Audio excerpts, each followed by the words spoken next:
He estado motivado al continuar en esta secuencia del libro de Hebreos. Gente se ha aproximado con mensajes y me han dicho lo que se ha aprendido. Y eso me ha motivado bastante, muchas gracias. Pero también me muestra que estamos en unión.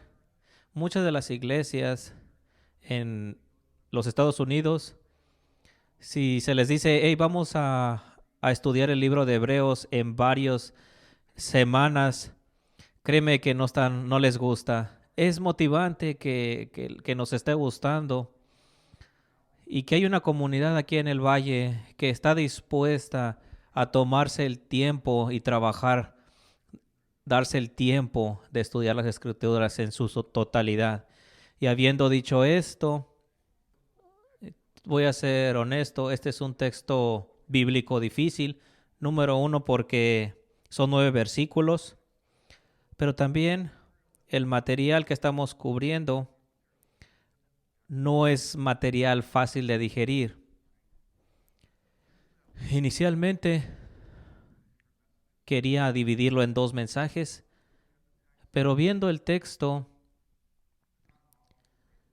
no hay un espacio, y desde que no hay un espacio, una separación, si Dios quería que esta porción se leyera en una sola tanda, así lo haremos.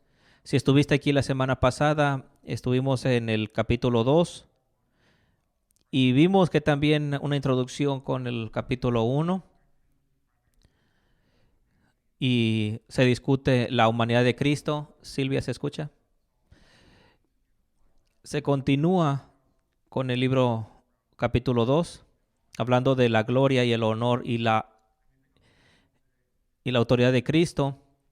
Hebreos 2 también continúa desde el versículo 2 hasta el 18. El texto así dice, versículo 10, porque convenía aquel por cuya causa son todas las cosas y porque todas las cosas subsisten, que habiendo llevar muchos hijos a la gloria, perfeccionase por aflicciones al autor de la salvación de ellos, porque el que santifica y los que son santificados, de uno son todos, por lo cual no se avergüenza de llamarlos hermanos. Anunciaré a mis hermanos tu nombre, en medio de la congregación te alabaré. Versículo 14, para destruir por medio de la muerte al que tenía el imperio de la muerte, esto es el diablo, y librar a todos los que, por el temor de la muerte, estaban durante toda la vida sujetos a servidumbre. Porque ciertamente no socorrió a los ángeles, sino que socorrió a la descendencia de Abraham, por lo que él debería de ser semejante a sus hermanos, para venir a ser misericordioso y fiel sumo sacerdote en lo que a Dios se refiere, para expiar los pecados del pueblo, pues en cuanto él padeció siendo tentado, es poderoso para socorrer a los que son tentados. Tanto que discutir en este texto, pero el enfoque de este texto, el enfoque primario es que Cristo es hombre. Y no solamente que Cristo es hombre, sino que es Dios encarnado en un hombre que ha entrado a la humanidad. Y este texto habla de la encarnación tan necesaria. Nuestro texto empieza en el versículo 10, porque convenía a aquel por cuya todas las cosas subsisten, que habiendo de llevar muchos hijos a la gloria, perfeccionase por aflicciones al autor de la salvación de ellos. Hemos visto que Cristo, que pareciera que dice menor que los ángeles, pero se habla que es la encarnación, carne. Y aquí continúa en el versículo 10 del capítulo 2 diciendo, por lo tanto, porque introduciendo la doctrina de la encarnación y va a elaborar en este punto a nosotros, va a continuar este pensamiento, dice, porque convenía a aquel que, y hay tanta introducción aquí. Pero convenía aquel por cuya causa son todas las cosas,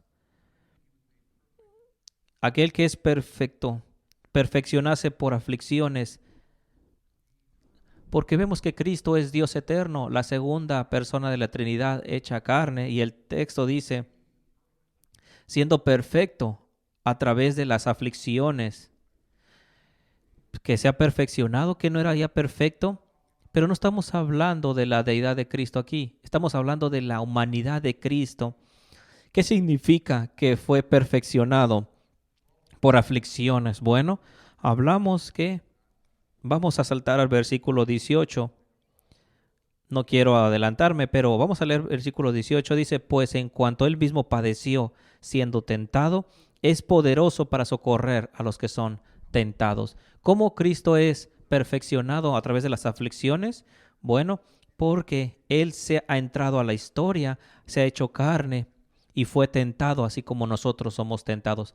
Cristo creció en sabiduría, era sin pecado, fue sin pecado, pero se identifica con nosotros. Puede simpatizar con nosotros, puede experimentar lo que significa ser hombre porque Él es eso. El autor es más claro diciendo en el siguiente capítulo de Hebreos, en el versículo 15, dice, porque ha sido tentado aquel que es perfecto, ha sido tentado. Él ha experimentado las tentaciones y puede simpatizar con la humanidad, con nosotros. El texto sigue que para quién y por las cosas son creadas, hablando de la humanidad de Cristo, pero el autor es claro. Hablamos del Dios eterno, se ha hecho carne, aquel por quienes todas las cosas son creadas, existen. Bueno, ese ser ha entrado a la humanidad. Cristo es ambas, la consecuencia y la fuente. Todas las cosas existen para Cristo y por Cristo. Porque convenía a aquel por cuya causa son todas las cosas, habiendo de llevar muchos hijos a la gloria. ¿Qué significa estos hijos? Hay solamente un hijo de Dios, pero ¿qué significa que dice que habiendo de llevar muchos hijos a la gloria? ¿Cómo somos hechos hijos de Dios? Bueno, a través de la adopción. No, no somos hechos ni creados, no somos primogénitos, pero somos hechos hijos a través de la adopción. Vamos a hablar después en este capítulo que somos hermanos. ¿Cómo somos hermanos con Cristo? Somos coherederos con Cristo en la adopción. Pablo lo hace claro en Romanos capítulo 8, en el versículo 15. Pablo dice, porque no has recibido el espíritu de miedo, pero has recibido el espíritu de adopción a los hijos por los cuales clamamos Abba, Padre. Somos hijos de Dios y por lo tanto herederos de Dios, coherederos con Cristo, proveyendo que hemos sufrido con Él, dignos, glorificados. El autor es claro, somos hijos de Dios a través de la adopción. Dios nos ha adoptado y continúa llevando muchos hijos a la gloria.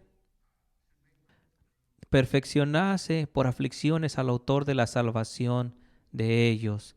El autor de la salvación. ¿Qué significa? Hubo un fundador o pionero, en otra traducción mejor, el pionero de la salvación. ¿Qué hace un pionero? Bueno, establece el camino, descubre el modo, pero no solamente un pionero establece o descubre, pero lidera a otros en ese camino. Cuando un pionero prepara el camino, lo prepara para otros que lo sigan. Y aquí es la connotación que se dice. Cristo es el pionero, el fundador, el autor de la salvación. Establece los medios de la salvación, pero también nos lidera, nos guía. El texto trae a muchos hijos a gloria. Versículo 11, continuamos en el capítulo 2. Porque el que santifica y los que son santificados, de uno son todos, por lo cual no se avergüenza de llamarlos hermanos. Porque los santifica. ¿Qué significa ser santificado? Normalmente, muchas veces cristianos que leemos y vemos la palabra santificarlos, pensamos la doctrina de la santificación, que Cristo nos hace, Dios nos hace más como Cristo, pero aquí el significado es diferente.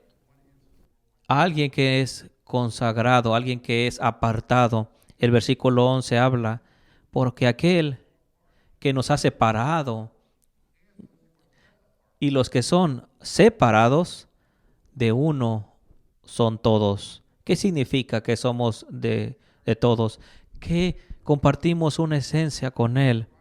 Cristo, que ha apartado a un pueblo, comparte una esencia, comparte la humanidad y el texto. Y desde que Él comparte esa esencia, no se avergüenza de llamarnos hermanos. Somos adoptados a la familia de Dios, somos hermanos con Cristo, porque Él ha entrado a la historia, ha tomado nuestra naturaleza, se ha hecho carne y sangre. Y no solamente eso, pero se nos dice que es que no se avergüenza de llamarnos hermanos. Cuando Cristo entra en el mundo, no lo toma como en una manera vergonzosa. No dice, oh, bueno, tendré que hacerlo porque solamente así pueden ser perdonados. No, no lo hace. No está avergonzado de llamarnos hermanos. Estábamos en la primaria, recuerdo, y mi hermano era un poquito más joven que yo. Y me acuerdo cómo me avergonzaba estar con mi hermano porque tenía que tomar algunas clases con él. Y era tan avergonzante que estuviera mi hermano ahí. Cristo dice que no está avergonzado de llamarnos hermanos. Versículo 12. Diciendo, anunciaré a mis hermanos tu nombre, en medio de la congregación te alabaré. La semana pasada hablamos de cómo el autor tomaba Salmos capítulo 8 y lo aplicaba a Cristo. Y dijimos que cuando Salmos 8 es escrito, los judíos no pensaban que era un salmo mesiánico, pero como el autor del libro de Hebreos lo aplica al Mesías y lo hace aquí también, vamos a hablar de Salmos 122. Y claro que Salmos 122 es un salmo mesiánico y lo cita inclusive Cristo en la cruz. Cristo dice, Dios mío, ¿por qué me has desamparado? Y en el versículo 16 es una profecía de la cruz, de la crucifixión. El texto dice, hijos de la maldad me han rodeado, han contado todos mis huesos, los huesos de Cristo han sido quebrados en la cruz, me han dividido mis vestidos y han echado suertes sobre mi vestimenta, hablando de la crucifixión. Salmos 122 es un salmo mesiánico. Y nuestro autor aquí en Hebreos 2 está citando 122, versículo 22. Yo confiaré en él, en medio de la congregación te alabaré. ¿Por qué está citando este salmos aquí? Salmos 122, un salmo de alabanza, un salmo de alabanza, de victoria y de sufrimiento.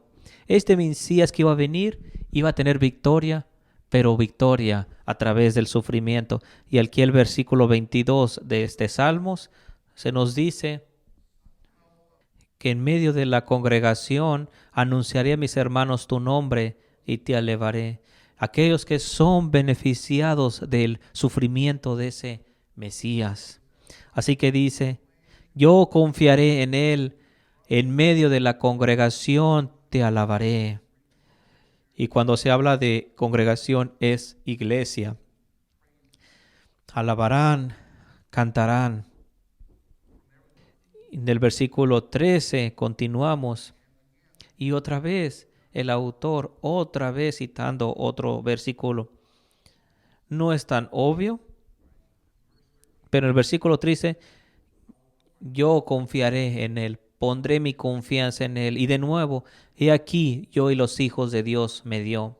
Estas dos citas vienen de Isaías, capítulo 8. ¿Y de qué se habla Isaías aquí? ¿De qué habla Isaías, capítulo 8?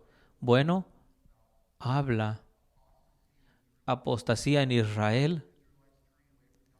Los israelitas le dan la espalda a Dios. Y por supuesto, Isaías es mandado para ser un mensajero de arrepentimiento de Israel. Claro, Israel no escucha, pero este es el contexto aquí. Y Isaías capítulo 8 está en medio de dos mensajes mesiánicos. Capítulo 7 habla de la Virgen, hablando del Hijo, y Isaías 9 hablando de la Navidad, del nacimiento de Cristo. Entonces, en medio de dos mensajes mesiánicos, tenemos a Isaías capítulo 8. Pareciera que no habla mucho de Cristo, pero el autor de Hebreos lo cita hablando de Cristo. ¿Y qué punto tiene aquí? Bueno, Isaías 8 habla de cómo en su apostasía Israel aún hay un remanente, y el remanente es Isaías. Yo confiaré en él y los hijos que Dios me dio. Entonces, ¿por qué está hablando aquí? Lo que está haciendo, está diciendo, aún en la apostasía, en medio de la rechazo a Dios, hay un remanente, y ese remanente tiene una fe en común, una fe en Dios nada más, y han sido parte de una familia, hijos en adopción. Hay más que hablar de esto, no tenemos mucho tiempo, pero el nombre Isaías significa Dios es salvación. Uno de los hijos de Isaías se traduce un remanente, regresaré. Hay tanto simbolismo en este pasaje, pero en resumen está citando Salmos 122. Somos hermanos con Cristo en adopción y tenemos algo en común en el sentido familiar. Estamos en la familia de Dios a través de Cristo, porque Él, Jesús, entró en la historia. Continuamos en el versículo 14 diciendo, así que por cuanto los hijos participaron de carne y sangre, Él también participó de lo mismo para destruir por medio de la muerte al que tenía el imperio de la muerte, esto es, al diablo. Primera nota es que Jesús compartió en carne y sangre. Hay una herejía que habla de gnosticismo, que dicen que tal vez Jesús no era humano, pero era Dios, tenía la apariencia de ser humano, pero no era ser humano. Bueno, este versículo rechaza esta idea. Dice que participó en carne y sangre. Cristo es 100% hombre. Juan, en primero de Juan también habla de esto.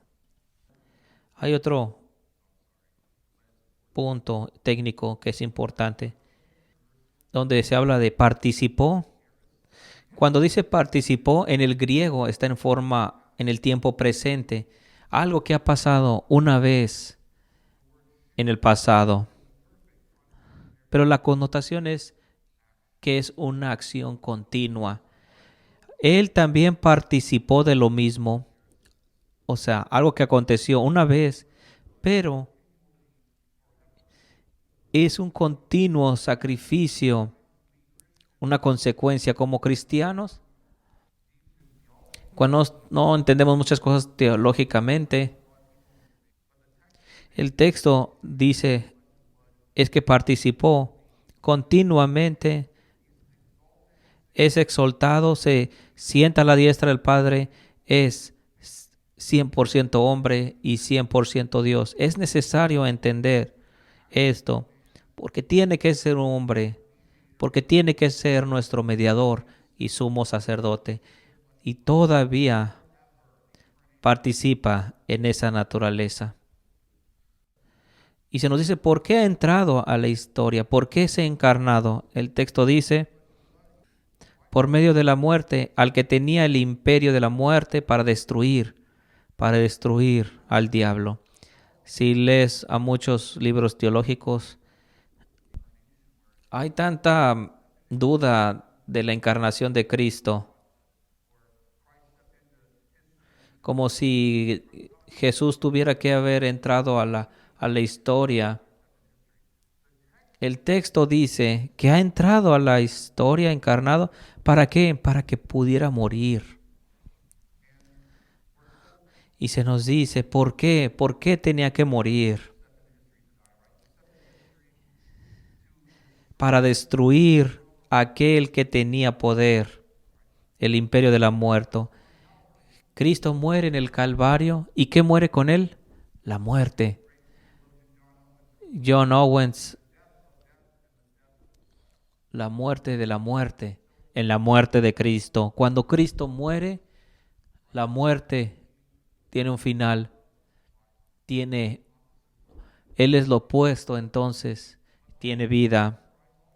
Pero también la muerte en el Calvario, el diablo es vencido.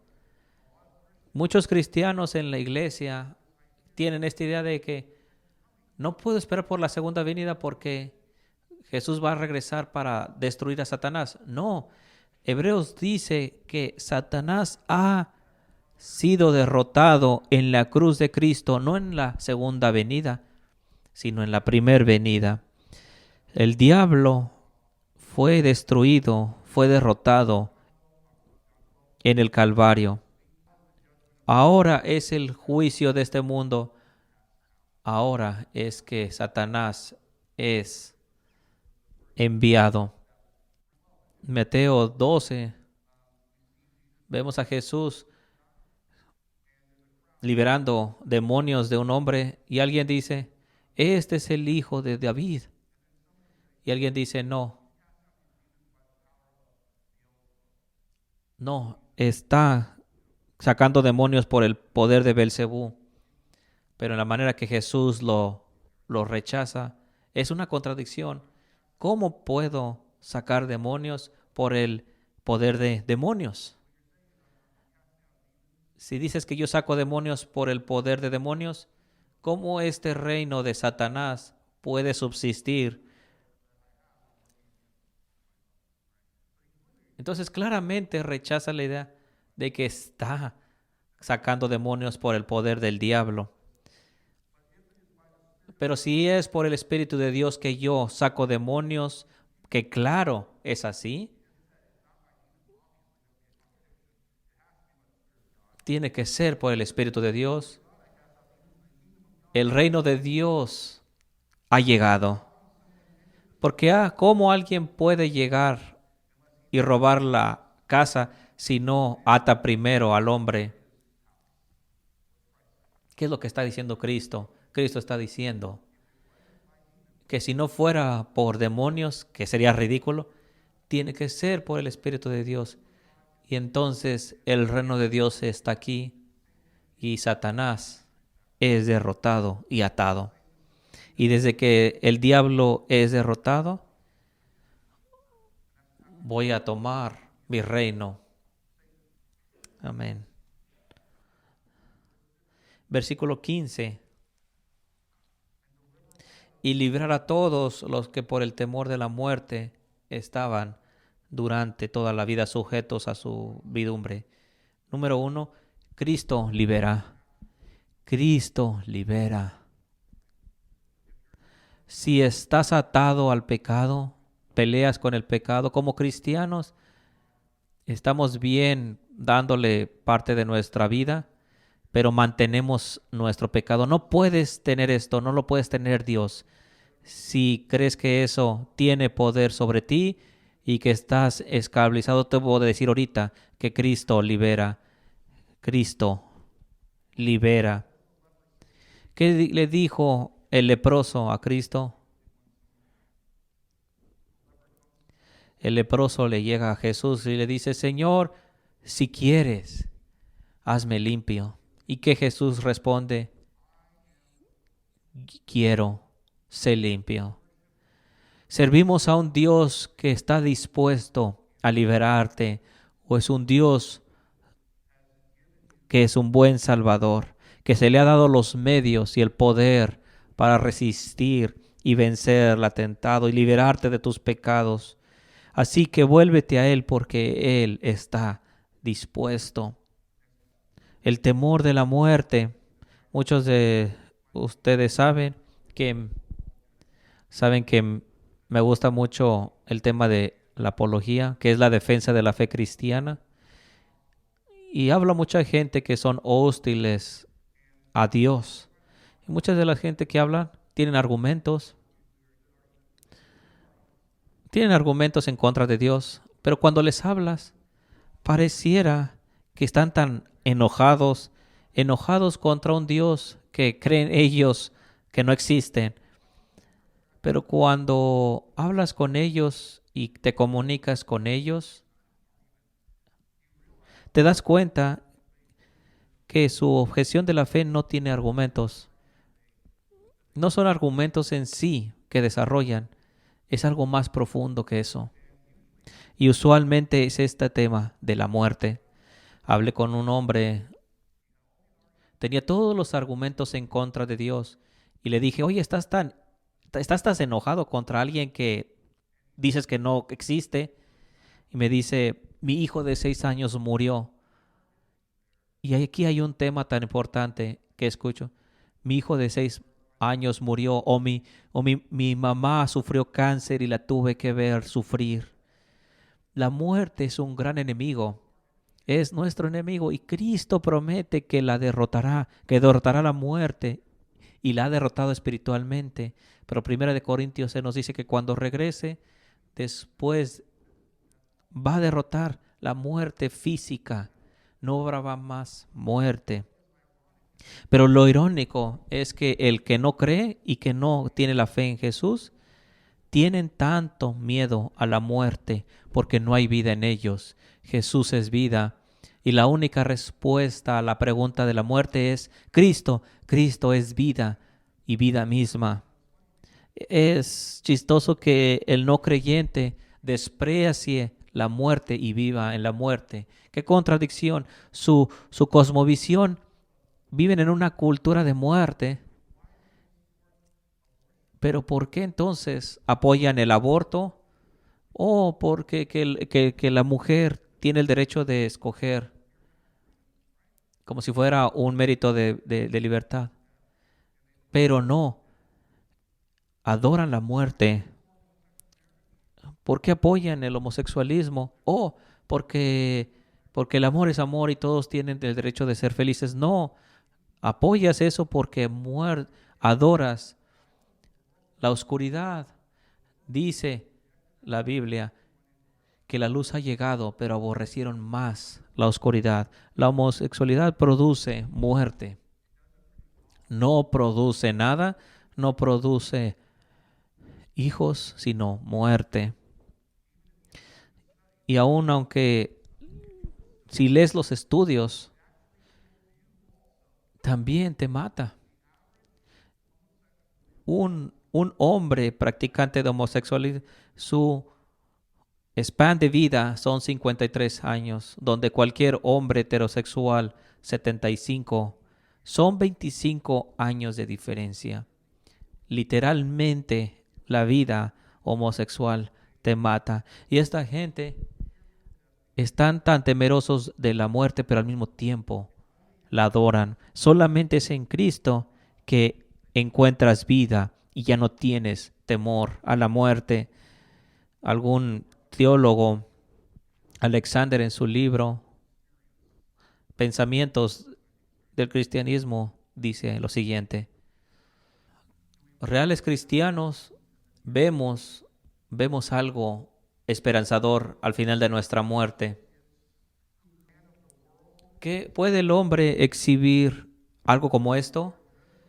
Todos, todos tienen miedo en este momento.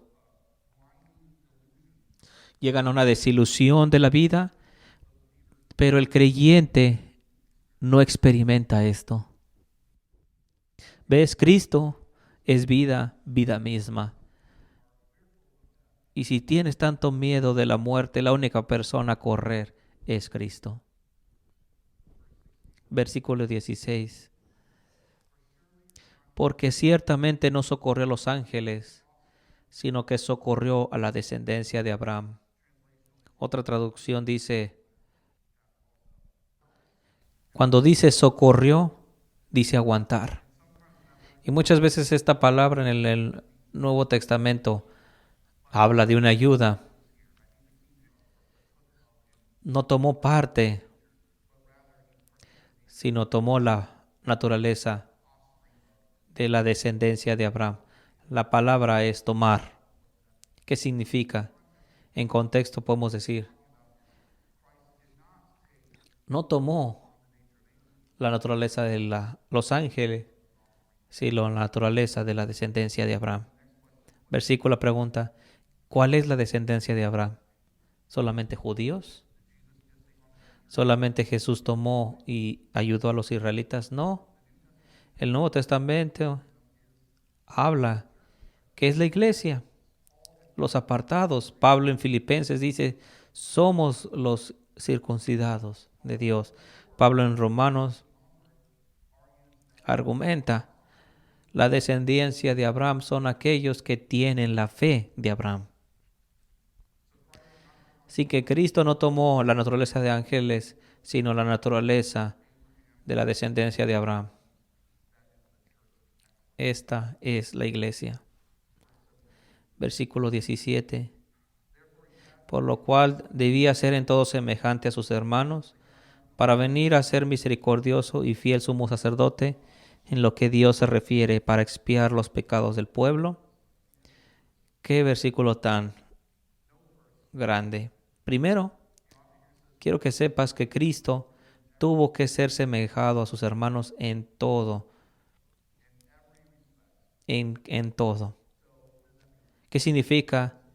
Que todo lo que es necesario para la naturaleza, Cristo posee todo lo que se refiere a una naturaleza humana, en todo semejante a sus hermanos. Es importante porque hablo con la gente y usan esta frase, Jesús es Dios en un vestido de carne, por lo cual debe ser en todo semejante a sus hermanos. Por necesidad, por lo cual debía. ¿Para qué? Para venir a ser misericordioso y fiel sumo sacerdote. Qué santo simbolismo. Pero se nos dice que Cristo es misericordioso y fiel. Fiel, misericordioso. Dios pudiera haber mandado toda su ira y aniquilar a todos los pecadores, pero no lo hizo. Adoramos a un Dios que es misericordioso, lleno de misericordia y que ha escogido salvar a su pueblo. Se nos dice que es fiel, un fiel sacerdote. No es como aquel sacerdote en el Antiguo Testamento que se cansan porque son meros humanos. No, Él es fiel a su llamado como sacerdote. No es como el sacerdote en el Antiguo, donde son controlados por poderes políticos como en Roma. No, es fiel, sumo sacerdote. Se nos dice para expiar los pecados del pueblo. Y el libro de Hebreos nos va a hablar más de esto, que significa que Cristo es nuestro sacerdote expiando los pecados del pueblo. Vamos a mencionar también ahora que en el Antiguo Testamento tienes a un sumo sacerdote. Y cada año, en el día llamado Yom Kippur, entraba al lugar santísimo y rociaba sangre primero por sus propios pecados y después por los pecados del pueblo. Y lo hacían año tras año, y la razón por la que lo hacían es porque ese sacerdote no era suficiente, pero también ese sacrificio era insuficiente. El texto que dice que para expiar los pecados del pueblo es único. Hebreos 7, del versículo 3, dice: muchos sacerdotes ciertamente vive y permanece sacerdote para siempre, inocente, separado de los pecados. No tiene necesidad como el sumo sacerdote para ofrecer sacrificios diarios, porque lo usó uno cuando se sacrificó. Puede ser nuestro mediador. Aquellos sacerdotes ya no existen porque no eran adecuados. Eran una idea, pero Cristo es nuestro sumo sacerdote perfecto, nuestro mediador perfecto entre Dios y los hombres. ¿Por qué? Porque Él es hombre. Conoce a Dios mismo y nos conoce perfectamente. Podemos identificarnos con Él. Él es nuestro hermano. No solamente es sumo sacerdote, pero el sacrificio también. Año tras año sacrificaban y después de un año ¿qué encontraban? Sangre una vez más del año anterior. No hay más sacrificios, solamente uno que ha completado todos esos sombras. Termina el capítulo 2 de esta manera: pues en cuanto él mismo padeció siendo tentado, es poderoso para socorrer a los que son tentados. Dice que puede ayudar a aquellos que son tentados. Una vez más, Hebreo 4 dice: porque no tenemos un sumo sacerdote para simpatizar con nuestras debilidades, pero uno que ha tentado y ha vencido la tentación. ¿Cómo nos ayuda? Bueno, con la salvación. Ha hecho expiación en el Calvario, nos justifica, nos declara justos. Pero número 2, nos da los medios para evitar la tentación. Nos ayuda, nos socorre cuando somos tentados. En resumen, ¿de qué se trata Hebreos 2? La humanidad de Cristo tiene dominio y autoridad sobre los ángeles. Todo ha sido sobrepuesto sobre sus pies, pero también al entrar en la historia y convirtiéndose en un humano encarnado, hace propiciación continua. Es un perfecto sacerdote y un perfecto sacrificio porque se ha hecho hombre como nosotros. Veremos ahora en el capítulo 3 y vamos la idea de Moisés. Hemos dicho que es superior a los profetas en el capítulo 2 sobre los ángeles y en el capítulo 3 sobre Moisés. ¿Por qué el autor está diciendo esto? Porque está hablando a apóstatas judíos que quieren ir atrás al pacto antiguo. Cristo es la sustancia. Vayamos atrás al templo. No hay más templo. Regresemos a las leyes ceremoniales. No más leyes ceremoniales de Moisés. La ley moral. Pero Jesús, ya no estamos debajo de una ley ceremonial. Vamos a orar. Señor, gracias por tu iglesia, por este día. Acompáñanos esta semana, gracias que has tomado y has entrado en la historia por un fin. Que ya no estamos debajo de la maldición, de la muerte. Te damos gracias que nos has invitado a la familia, a tu familia hechos hijos de Dios a través de la adopción.